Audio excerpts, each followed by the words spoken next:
अच्छा, बरं त्याच्यानंतर आता प्रतापगडावर महाराजांनी नंतर त्याची कबर बांधली. ओके, म्हणजे जोपर्यंत तो जिवंत होता तोपर्यंत स्वराज्यावर चालून आला, त्यामुळे तो आमचा शत्रू.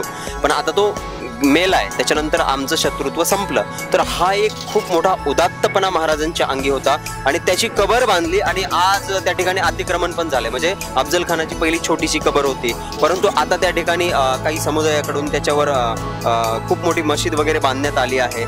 तर त्या प्रकाराकडे कसं बघता? आणि याच्या अगोदर महाराष्ट्रामध्ये वातावरण पण तापलं होतं की ती कबर नकोय, ते अतिक्रमण हटवा वगैरे, ज्यावेळेस शिंदे त्या ठिकाणी मुख्यमंत्री होते त्यावेळेस.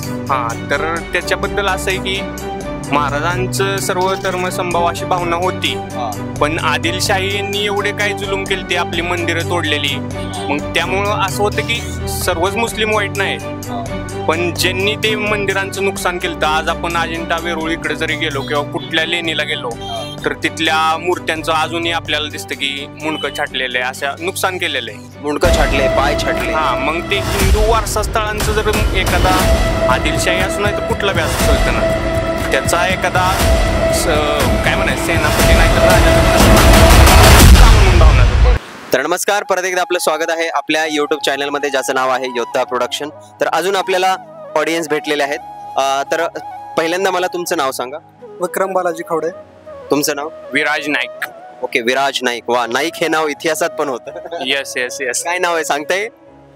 यांचं ते आपले गुप्तहेर खात्याचे प्रमुख होते. काय नाव आहे त्यांचं? बहिर्जी नाईक. बहिर्जी नाईक. ओके, वा. तर हे नाव कुठेतरी कोरिलेट होत असताना प्राऊड फील होतं? हो, होतं ना. बहिर्जी नाईक गुप्तहेर खात्याचे प्रमुख होते. ते वाटतं कुठतरी आपण पण नाईक आहे. अरे वा, आपण पण नाईक आहे ना. मुलं म्हणजे असे मित्र चिडवतात कॉम्प्लिमेंट. एक दोनदा. जास्त आता मुलांना काही इतिहासाबद्दल एवढं म्हणजे माहित असतंय, पण ते बोलण्यात येत नाही आजकाल, असं झालंय. तर एखादी मिळालेली कॉम्प्लिमेंट आणि त्यानं प्राऊड फील झालेलं, म्हणजे तो चिडवत होता पण प्राऊड फील होतं. कॉलेजला असताना झालं तसं. म्हणजे नाईक सगळ्या खबरी असतात. म्हणजे तसं मी IT इंजिनियर आहे. टू ब्रदर्स म्हणून कंपनी आहे, त्याच्यात आम्ही दोघं पण जॉबला आहे. अच्छा. मग खरंच खबरी असायच्या का असेच म्हणायचे? नाही, असायच्या, अजून असतात. अरे वा, म्हणजे नाईक हे कुठेतरी तुम्ही तो वसा जपण्याचं काम केलंय. हो. ओके, तर आज आपलं जे हे चॅनल आहे हे शिवाजी महाराजांच्या इतिहासाला एक्सप्लोर करतंय. तर आजचा आपला जो प्रश्न आहे महाराजांच्या आयुष्याबद्दल, महाराजांच्या जीवनातला एक प्रसंग जो तुम्हाला विस्तारितपणे सांगता येईल. ओके. तसं तर छत्रपती शिवाजी महाराजांची पूर्ण लाईफच रोमांच सगळ्यांनी भरलेले. त्याच्यातला जर सगळ्यात एकदम रोमांचक किस्सा सांगायचा झाला तर मग तसे भरपूर आहेत, जसं की शाहिस्तेखानाची बोटं छाटलेली. पण अफजल खानाचा वधाचा जो प्रसंग आहे प्रतापगडावरचा 1659चा, तो म्हणजे जेव्हा पहिल्यांदा लहानपणी पुस्तकात शिकवला गेला आणि नंतर आम्ही प्रतापगडला व्हिजिट हे केले, तेव्हा तर त्यामध्ये बरेचसे वर्ष गेले. पण तेव्हा म्हणजे लहानपणी एकदम सुरुवातीला जेव्हा इतिहासात पुस्तकात जुने सगळे धडे असायचे, तेव्हा पहिल्यांदा सांगितल्या गेल्यावर कळलं की असं होतं. ते भारी वाटलेलं एकदम, की अफजल खानाची एवढी डबल फौज होती.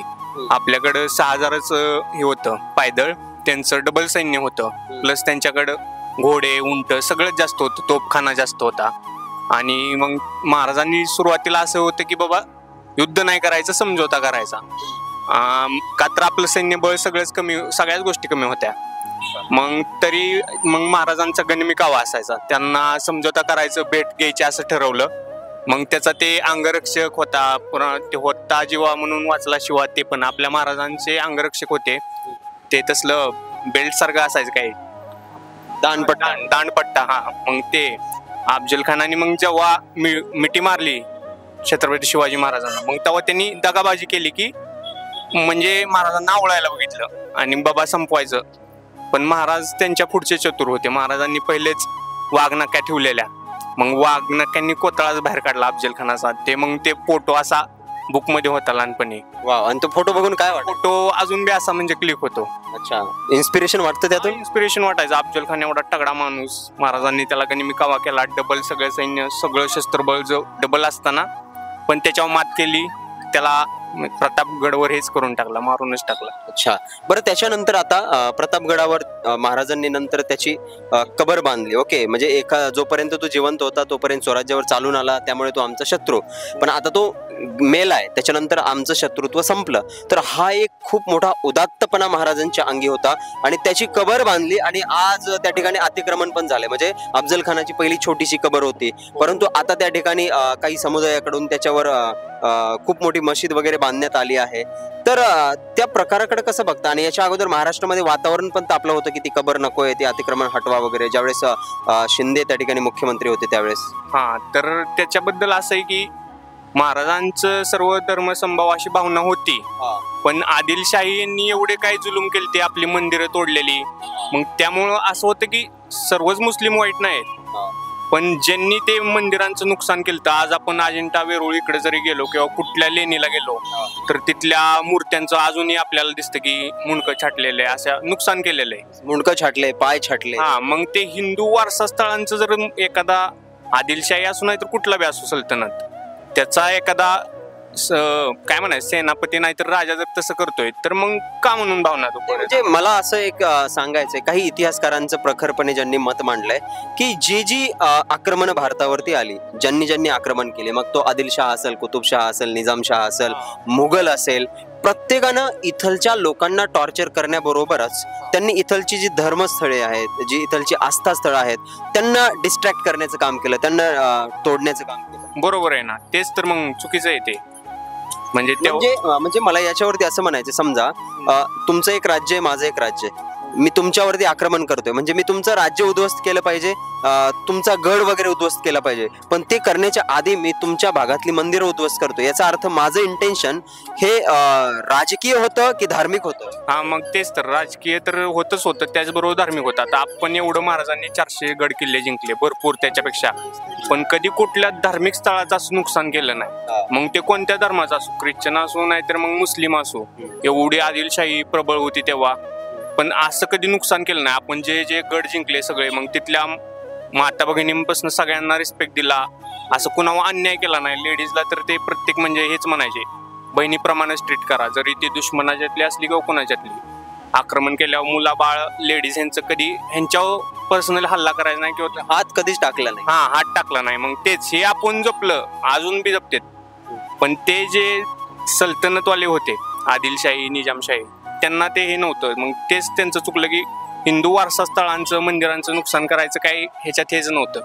मग आता काय वाटतं, तिथलची ती मशीद आहे, ते अतिक्रमण हटलं पाहिजे का राहिलं पाहिजे? हा, 100% हटलं पाहिजे. जे पूर्वरत जी होती थोडीशी काही समाधी काय असेल ते तेवढं ठेवलं तर चालतंय, पण याचा अर्थ असा नाही की तुम्हाला सूट देतात म्हणून तुम्ही अजूनच त्याच्यावर अतिक्रमण करा, अजून वाढवा. महाराजांनी त्यांना एक सॉफ्ट साईड दिली, तेवढ्या गोष्टीचं हे केलं, बाबा जाऊ द्या. पण त्याचं तुम्ही आज परत अजून अतिक्रमण हे करायचं म्हणल्यावर ते 100% चुकीचं आहे. मग आता एक तरुण म्हणून, एक महाराष्ट्राचा तरुण म्हणून, महाराष्ट्रातल्या मावळ्याच्या विचाराचा वारसा म्हणून तुम्ही असं काही एखादं पाऊल उचलाल का भविष्यामध्ये? काही म्हणजे एखादं तुमच्याकडून काय कंट्रीब्युशन असेल या सगळ्या गोष्टींना प्रबंध घालण्यासाठी? आता तसं तर आम्हाला ट्रेकिंगचं लय वेळ आहे, प्रत्येक संडे आम्ही जातोच. आता हे संडेच असं आहे की आम्ही इकडे आलो. धन्यवाद, तुम्ही इकडे आलात, कारण की तुम्ही आम्हाला मिळणार होतात, हे कदाचित नियतीला त्या ठिकाणी. हा, आम्ही नक्कीच काहीतरी पाऊल उचलू की बाबा अजून अतिक्रमण तसं नाही वाढलं पाहिजे. जे पूर्वरत होतं ते ठेवा, पण त्याच्यानंतर जे झालेलं आहे ते 100% हटलं पाहिजे. पूर्वरत आहे तेवढं ठेवलं तरी परत अजून वाढेल? नाही, मग ते तर नाही वाढलं पाहिजे ना. मग गड संघटना आहेत सगळ्या आहेत, ह्याच्या थ्रू मग नक्कीच काम होईल. गड संघटना आहेत, प्रत्येक त्या ठिकाणी गोष्टी आहेत, तरी या गोष्टींना का थारा दिला जातोय महाराष्ट्रामध्ये? थारा दिला जातो म्हणजे हे अतिक्रमण, हे जे गोष्टी होत्या एक ठराविक संप्रदाय मिळून एक परस्पर लोकांच्या डोळेने येतात ह्या गोष्टी की रातोरातच काहीतरी तिथं कबर बांधून ठेवायची, अशा गोष्टी करते. कबरी बांधल्या जातात, याची खबर नाही लागत. तेच तर, मग रातोरात बांधून टाकायची तेवढीच, आणि झालं मग ते आमचेच असे झाले निशाणे, असं टाईप. मग मला एक सांगा, आता मी पुण्यामध्ये एवढे दिवस झाले, तुम्ही पण पुण्यामध्ये असता, रस्त्यावरती आता समजा इथे ते दिसत नाही, इथे थोडंसं अतिक्रमणाचा भाग नाही, ओके, पण ज्या ठिकाणी समजा कॉर्पोरेट आहे, एखादी कंपनी असते, त्याच्या समोर स्वतःच्या पोटाचा उदरनिर्वाह भागण्यासाठी लोक चहाचा एक ठेला लावतात. बरं, ते काय विकतायत? चहाच विकतायत ना. थोडंसं कोणीतरी हॉटेल त्या ठिकाणी पुढे वाढवतं कारण की बसण्याची जागा असेल, एखादा स्ट्रीट पॉइंट असतो ओके रोडवरती, जिथे फक्त ते फूडच त्या ठिकाणी सेल करतायत, तरीही प्रत्येक महिन्या 2 महिन्याला जे कॉर्पोरेशन असतं आपलं, म्हणजे सॉरी, जे काही त्या ठिकाणी अतिक्रमणाचा म्युन्सिपल पार्टीवाले असतात, ते त्यांचे प्रत्येक वेळेस हॉटेल वगैरे घेऊन जातात, त्यांचं सगळं साहित्य घेऊन जातात, म्हणजे ते अतिक्रमण हटवतात. साध्या रोडवर फूड विकणाराचं अतिक्रमण चालत नाही, तर आपली जी आस्थास्थळं आहेत, आपली जी शक्तीस्थळं आहेत, जो आपला ऐतिहासिक वारसा आहे गडकिल्ल्यांचा, त्याच्यावर एवढं मोठं फोफावलेलं अतिक्रमण, त्याला हटवायला का प्रशासन त्या ठिकाणी गाफील राहतंय? बरोबर मुद्दा आहे की बाबा गोरगरीब भाजी विकणारे माणसं आहेत, त्यांना तुम्ही जर सरकारी ह्याच्यात अतिक्रमण नुसतं ते स्टॉलच लावतात, ते काय असं तिथे परमनंट काय बांधत नाहीत, तरी तुम्ही त्यांना हटवताय. त्यांच्याकडनं भाडे ते तर घ्या, वेगळीच गोष्ट आहे, ते हटवता ते. आणि जर तुम्ही ऐतिहासिक स्थळावर जर अतिक्रमण होऊन पण तुम्ही काय भूमिका घेत नसाल, तर मग कुठेतरी सरकारचं पण थोडं चुकतंय, किंवा मग त्या गोष्टीत सरकार तेवढं गांभीर्याने लक्ष घालत नाही. का कोणतं सरकार गांभीर्याने लक्ष घालत नाही? का असं होतंय? त्याला राजसाहेब ठाकरेंचं सरकार यायला पाहिजे. अच्छा, म्हणजे त्यांचं सरकार यायला पाहिजे असं आपल्याला वाटतंय? म्हणजे ते सरकारचा भाग व्हायला पाहिजे. अच्छा, बरं, त्यांचंही खच्चीकरण होतंय. आधी एका आमदार होता, आता तोही नाही. हा, ते आता वेगळ्या गोष्टी आहेत राजकीय, की त्यांना राजकीय यश मिळणं झालंय, पण ते प्रकार वक्तायत, त्यांची हिंदुत्ववादी जी भूमिका आहे ती इतरांपेक्षा जास्त प्रबळ आहे आणि एक खरी आहे. म्हणजे बरं, ते भूमिका घेतायत आणि त्या पद्धतीने हे होत आहेत, पण काही महाराष्ट्रातल्या जनतेचा, कारण आपण ऐतिहासिकच आहे आणि ते सुद्धा शिवरायांवरती, म्हणजे त्यांचा जो पक्ष आहे, जसं बाळासाहेबांचा सुद्धा शिवराय हा त्या ठिकाणी मूलभूत वक्तृत्वाचा मुद्दा असायचा. त्याच्यानंतर राज ठाकरे असतील, त्यांचा सुद्धा शिवाजी महाराज हा वक्तृत्वाचा मूळ मुद्दा आहे. तर मग महाराष्ट्रामध्ये असं एक चित्र निर्माण आहे की त्यांच्याबद्दल की ते कंटिन्यू त्या ठिकाणी मत बदलत असतात. हा, आता ते कसं झालंय, राजकीय यश काय भेटत नाही, मग आली कोणती निवडणूक की कोणत्या तरी एका मोठ्या पक्षाला धरायचं, असं टाइप ते चालू. आता त्या गोष्टीवर जास्त बोलणं काही हे नाही. अच्छा, नाही, म्हणजे आपण मनसोक्तपणे व्यक्त झालं पाहिजे, त्याच्यामध्ये काहीच नाही. कारण का, म्हणजे त्यांच्या लक्षात आलं पाहिजे.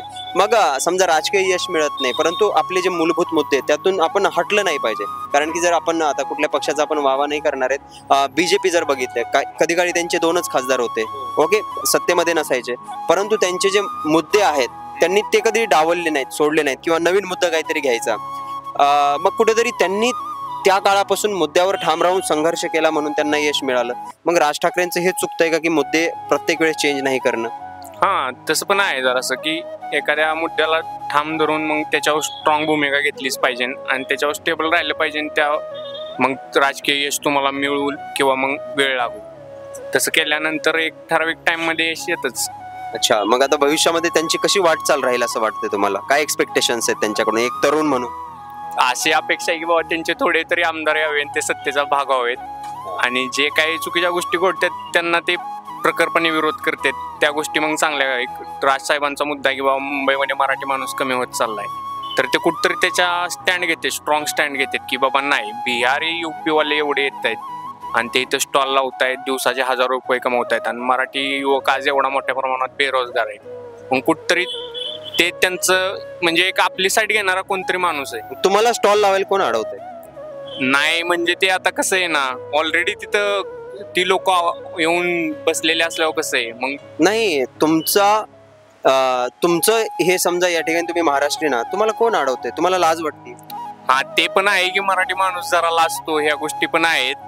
म्हणजे आता समजा जर एखाद्या कामाला आपण बघितलं, प्लंबिंगचं काम असेल, तर म्हणजे वैयक्तिक अनुभवातून पण मी सांगतोय, तर जे काम ती लोक 300 रुपयामध्ये क्लिअर कट आणि प्रॉम्प्ट करून जातात, ते आपले कुठेतरी 500-600 मागतात, आणि त्यात पण म्हणजे थोडं बोलण्यामध्ये ते रोबाब असेल, हे असेल. मग यामुळं मराठी माणूस मागं पडत चाललाय आणि तो असाच जाईल असं वाटत नाही का? जाईल असं नाही, आता सुधारणा व्हायला लागली. आता मराठी माणूस बिझनेस मध्ये बी प्रत्येक ह्याच्यात घुसायला लागलाय. ते जे आपण म्हणायचो की बाबा लाजतोय कोणता बिझनेस करायला, त्यात जरा चेंजेस व्हायला लागलेत. चांगल्या गोष्टी आहेत, होईल. म्हणजे असं नाही, मागं तर नाहीच पडणार, सुधारत चाललाय मराठी माणूस. आता जी आमची 2 ब्रदर्स ऑर्गॅनिक फार्म कंपनी आहे, हे म्हणजे 2 भावांनी कॉर्पोरेट लाईफ सोडून किती म्हणजे लाखो रुपयांचं पॅकेज सोडून स्वतःच्या जीवावर उभा केली. आज 400 म्हणजे चांगले IITNC एम्प्लॉईड आहेत. CEO म्हणजे IIT खरगपूर, असे म्हणजे हे गोष्टी आहेत की मराठी माणूस पण बदलत चाललाय, मार्केट कळायला लागले सगळ्या गोष्टी.